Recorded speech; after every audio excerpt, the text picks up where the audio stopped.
ডেলিভাই IT presents SF Ramadan Baraka season 4 powered by Sheikh Saheb. নিজের প্রতিভা বিকাশে আপনিও অংশগ্রহণ করুন এই প্রতিযোগিতায়। আয়োজনে স্বপ্নের ফটিক ছড়ি কর্তৃক আয়োজিত রমাদান বারাকা 4 বক্তব্য অনুষ্ঠানে আমি একটি বক্তব্য উপস্থাপন করছি। আমার বক্তব্যের বিষয় হচ্ছে রমাদান মাসের নৈপুণ্য। সাওম আরবি শব্দ, যার আবিধানিক অর্থ হলো বিরত থাকা। সাধারণত প্রভাতের সাজা আভা প্রকাশের সময় শুভে সাদিক থেকে সূর্যাস্ত পর্যন্ত পানাহার ও যাবতীয় ইন্দ্রিয় তৃপ্তি থেকে বিরত থাকার কঠোর সাধনাকে সাওম বা রোজা বলে।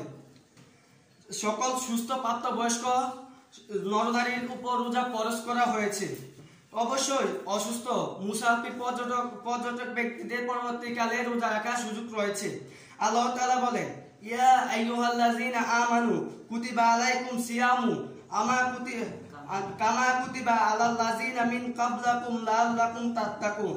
অর্থ, তোমাদের উপর রোজা ফরজ করা হয়েছে যেভাবে তোমাদের পূর্ববর্তী গণের উপর রোজা ফরজ করা হয়েছিল, যাতে তোমরা তাকওয়া অর্জন করতে পারো। সূরা বাকারা আয়াত 183। রমজান মাসে রোজা পালনকারীদের বিগত এক বছরের যাবতীয় গুনাহ জলে পুড়ে ছাই হয়ে যায়। রোজার মূল উদ্দেশ্য হলো শারীরিক ইবাদত। রোজা রাসূল সাল্লাল্লাহু আলাইহি সাল্লাম বলেন, রোজা আল্লাহ তাআলা বলেছেন, রোজা আমার জন্য, আমি নিজ হাতে তার প্রতিদান দিব। আল্লাহ পাক গোপন ইবাদত সবচেয়ে বেশি পছন্দ করে। রোজা হচ্ছে এক ধরনের গোপন ইবাদত। একজন মানুষ যদি রোজা রাখে, শুধু ওই ব্যক্তি এবং আল্লাহ পাক ভালো জানেন। আল্লাহ পাক ইসলাম ধর্মে 5টি ফরজ ইবাদতের মধ্যে রমজান মাসে 30টি রোজাকে ফরজ করেছেন। রোজা ইসলামের তৃতীয় রুকুন। যে রোজা রাখবে না, তার 70 বছর তাকে জাহান্নামের আগুনে পুরানো হবে। রমজান মাসে কিছু ফজিলত উল্লেখ করা হলো। রমজান মাস কোরআন নাজিলের মাস।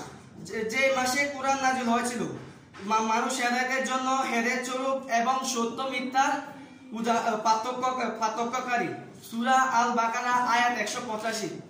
রমজান মাসের শেষ দশকে লাইলাতুল কদর, যা হাজার মাসের চেয়ে উত্তম।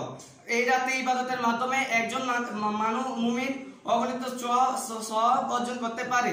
কুরআনে বলা হয়েছে, লাইলাতুল কদর হাজার মাস চেয়ে উত্তম। সূরা আল কদর আয়াত 3। হাদিসে এসেছে, যে ব্যক্তি সওয়াবের আশায় ঈমানের সাথে রোজা রাখে, আল্লাহ তাআলা তার সমস্ত গুনাহ মাফ করে দেন। সূরা বুখারী ও মুসলিম। তাই মুসলিম সমাজে রোজার গুরুত্ব ও তাৎপর্য ব্যাপক ও অসাধারণ।